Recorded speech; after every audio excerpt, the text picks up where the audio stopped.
chegou depois que nós demos os anúncios, sejam bem-vindos à casa do Senhor. Sabe que hoje pela manhã nós meditamos num salmo, o Salmo 46, que diz: Deus é o nosso refúgio e fortaleza, socorro bem presente na angústia ou na tribulação. Queria ir para o outro salmo, talvez o mais conhecido salmo que tem sido cantado, recitado. Não é novidade para nós, mas é sempre um conforto. Salmo 23. Salmo 23 é um salmo que, a exemplo do que nós estudamos hoje pela manhã, é um salmo que apresenta cenários diferentes. Apresenta cenários diferentes, mas apresenta a mesma pessoa presente nesses diferentes cenários. E isso é simplesmente fantástico.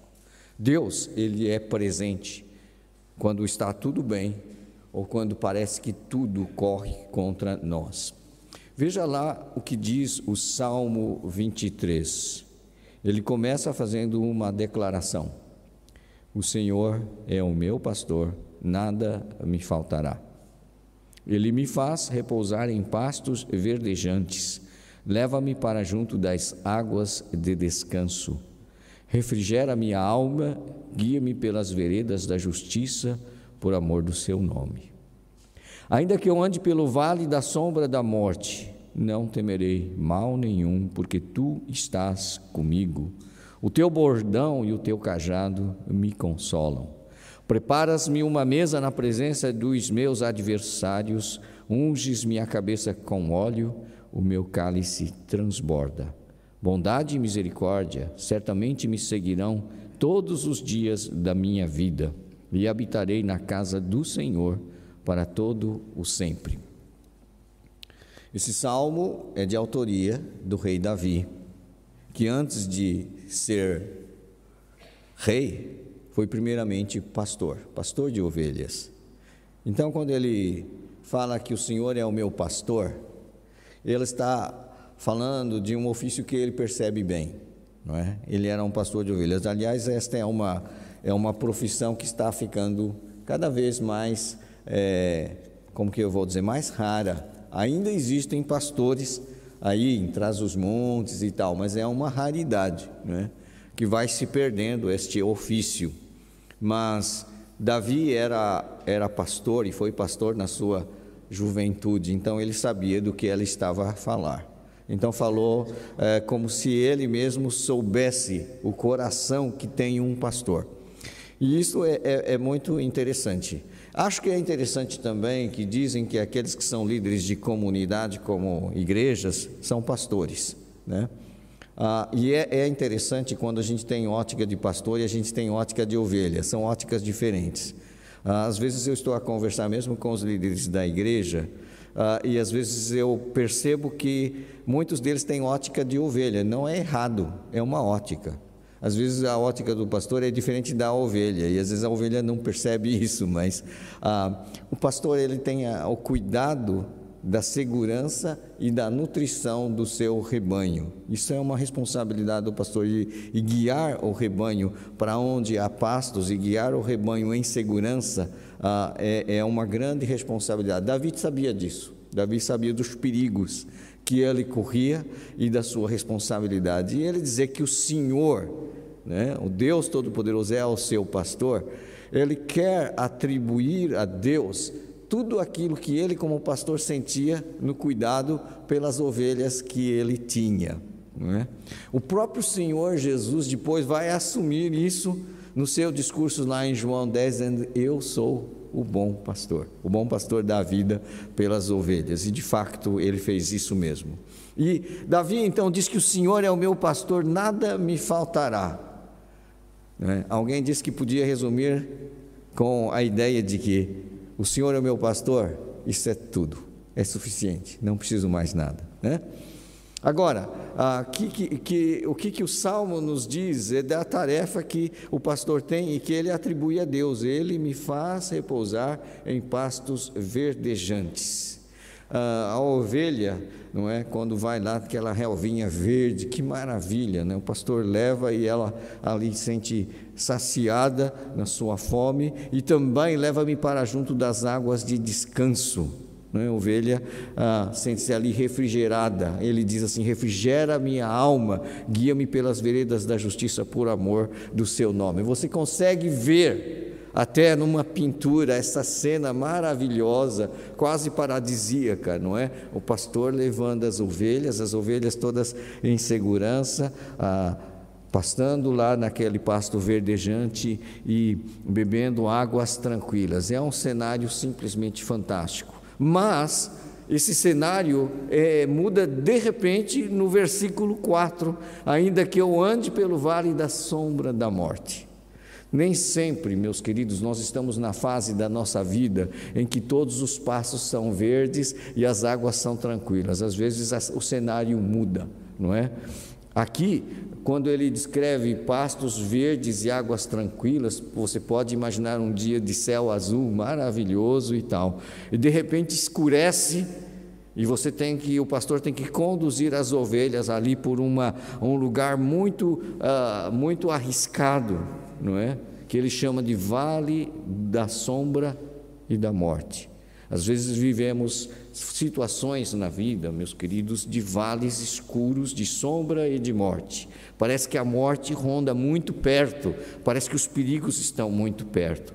Mas, a exemplo do salmo que hoje nós estudamos, que diz: portanto não temeremos, aqui ele diz também: não temerei, ainda que eu ande nessas circunstâncias arriscadas, ele diz: não temerei mal nenhum, porque tu estás comigo. Sabe, uma promessa que Jesus fez e que eu lembrei-me dela no culto da manhã, é que o Senhor Jesus, depois da grande comissão que deu aos seus discípulos para eles irem por todo o mundo e fazer discípulos de todas as nações, ele diz: e eis que estou convosco todos os dias.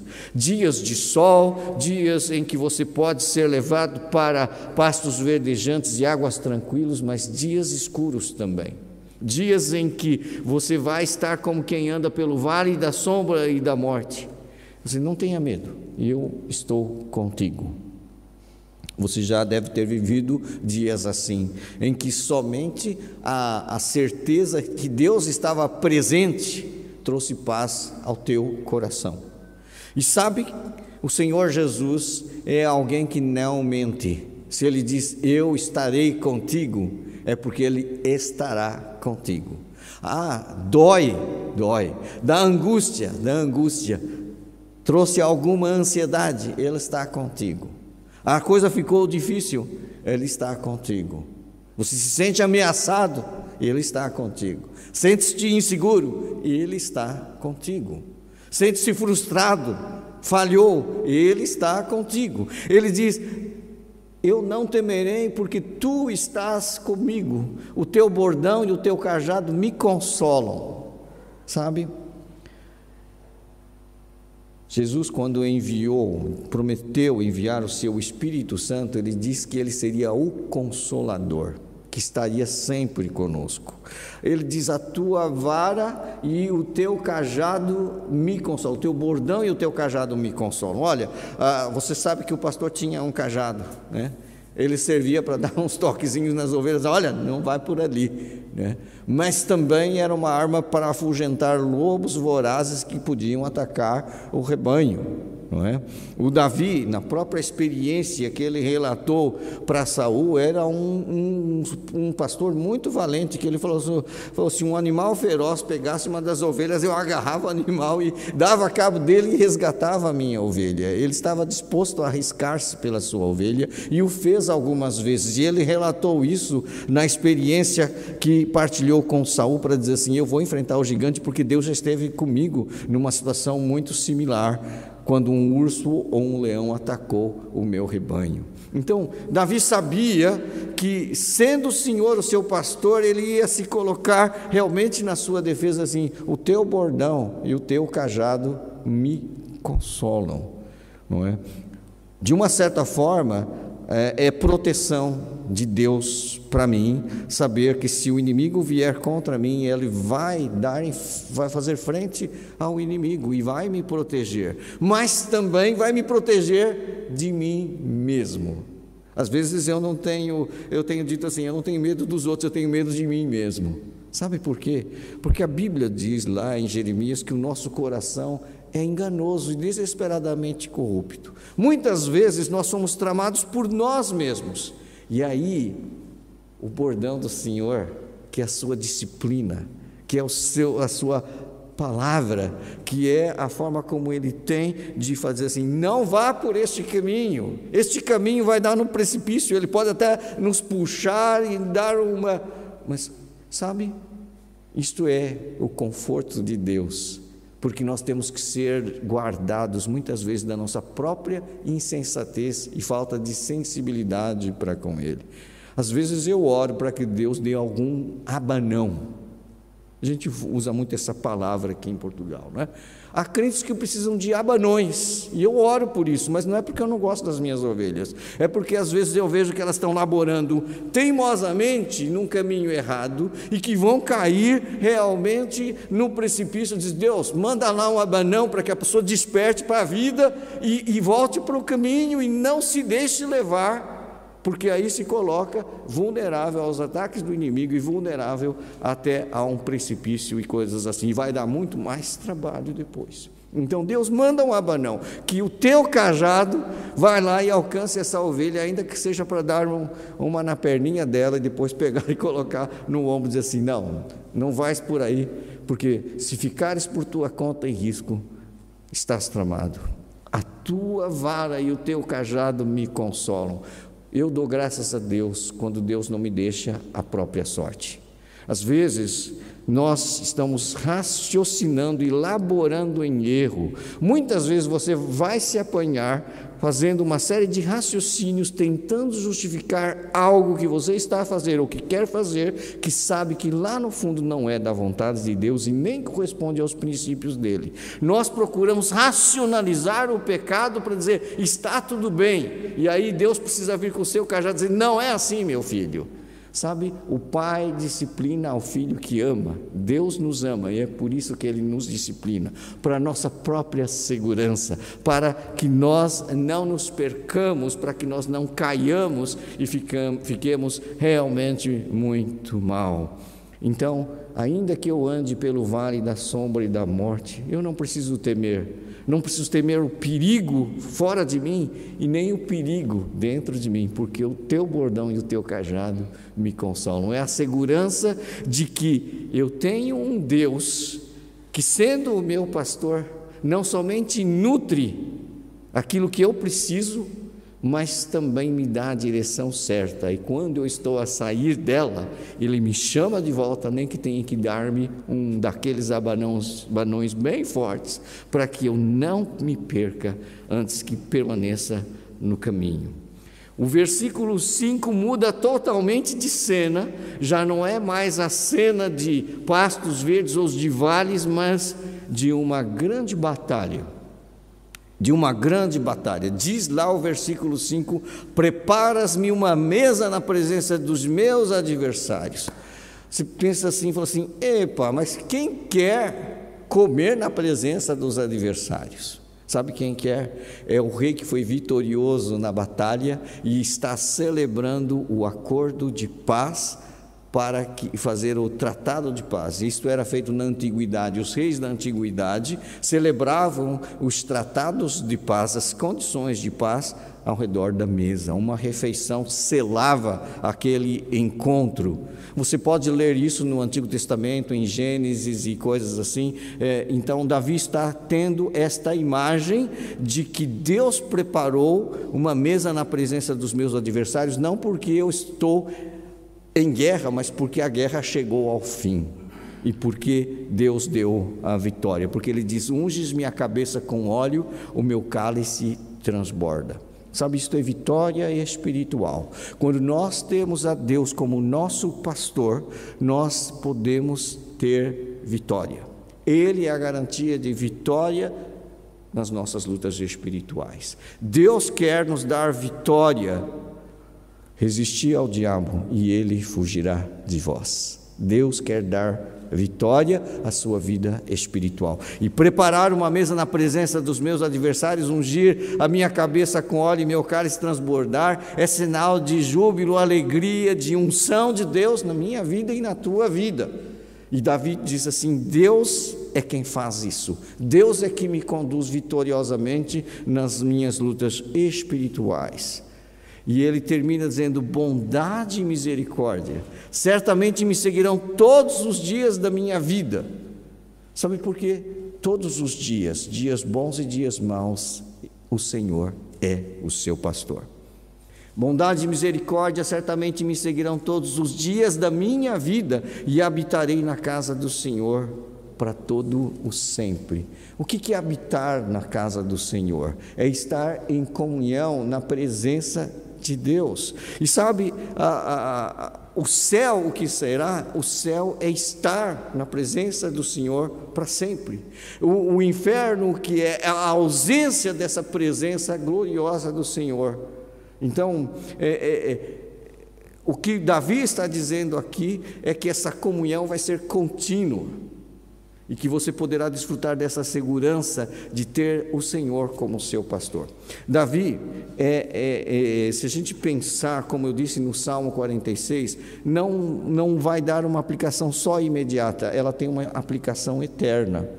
Porque Jesus depois, no Novo Testamento, ele diz: eu sou o bom pastor dá a sua vida pelas ovelhas. Ele já provou. Sabe de umas coisas que às vezes eu fico pensando, que talvez alguns de vocês, vendo tudo que tem acontecido, foi a pandemia, agora esta guerra insana no leste europeu, falam assim: onde está Deus em tudo isso? Ele não mudou, ele não mudou. Ele é soberano. Nós cantamos isso hoje, logo no início deste culto. Ele é soberano. De alguma maneira, nós descansamos nisso. A própria Bíblia tem descrito várias histórias de impérios que subiram e sucumbiram, mas nós aguardamos aquele reino eterno que permanecerá para sempre. Então, nós descansamos sabendo que Deus sabe o fim da história e Ele vai conduzir tudo a esse fim. Mas agora vivemos as contradições da história enquanto o Senhor não vem. E nós precisamos continuar confiando na bondade e misericórdia do Senhor para com o seu povo, apesar dessas circunstâncias aflitivas que os nossos irmãos do leste europeu estão a viver, e orar por eles, evidentemente. Sabe por quê? Nós temos irmãos lá, irmãos que estão orando e cantando e confiando no cuidado do Supremo Pastor, que deu a sua vida por eles. Sabe, se Deus ama, se Deus é amor, por que essas coisas acontecem? Essas coisas acontecem porque as pessoas estão dispostas para esse Deus de amor. Porque se estivessem em comunhão com esse Deus de amor, não fariam o que estão a fazer agora. A culpa, então, não é de Deus. Lembre-se disso, porque Deus tem outros caminhos que não são esses que esses homens fizeram esta opção tão insana. Nosso desejo é que nós possamos desfrutar do cuidado desse pastor. A minha pergunta é: Jesus já é o seu pastor? E se ele não é, então você não pode dizer o que disse Davi. Agora, se o Senhor é o seu pastor, você tem absolutamente tudo o que precisa para viver com fé, com esperança e com paz. Nós precisamos ter esse Supremo Pastor. Ele já provou que ele fez exatamente aquilo que disse que ia fazer. Ele deu a sua vida pelas ovelhas, sabe? E há um versículo que diz lá em João 10, 28, é uma promessa que eu mencionei no culto da manhã, que eu queria ler de novo para vocês antes de terminarmos a nossa reflexão sobre o pastor e as ovelhas. Ele diz o seguinte para as ovelhas, sobre as ovelhas: eu lhes dou a vida eterna, jamais perecerão, e ninguém as arrebatará da minha mão. Se você é ovelha de Jesus, lembre-se que você está na mão de Jesus, e ninguém poderá tirar-te da mão dele. Isto é a segurança que o cristão tem, não importa se ele esteja em pastos verdejantes, não importa se ele está no vale da sombra da morte, não importa se ele está na presença dos seus adversários, ele tem essa certeza de que ele está seguro nas mãos do seu pastor, que já deu a sua vida por eles e resgatou a sua própria vida, porque ressurgiu e pode dar vida plena e abundante a todos os que o têm como seu pastor. E é isto que nos traz paz em momentos de grande tensão, de grande luta e dificuldade, como os últimos tempos que estamos a viver. Que você confie no amor inabalável do seu pastor para contigo. Jesus é o bom pastor e Ele quer ser o seu pastor. Ele é meu, Ele é teu, Senhor. Nós vamos terminar cantando este cântico. Se os problemas parecem não ter solução, vá até o seu pastor, o supremo pastor que tem sábia direção. Por favor, Senhor.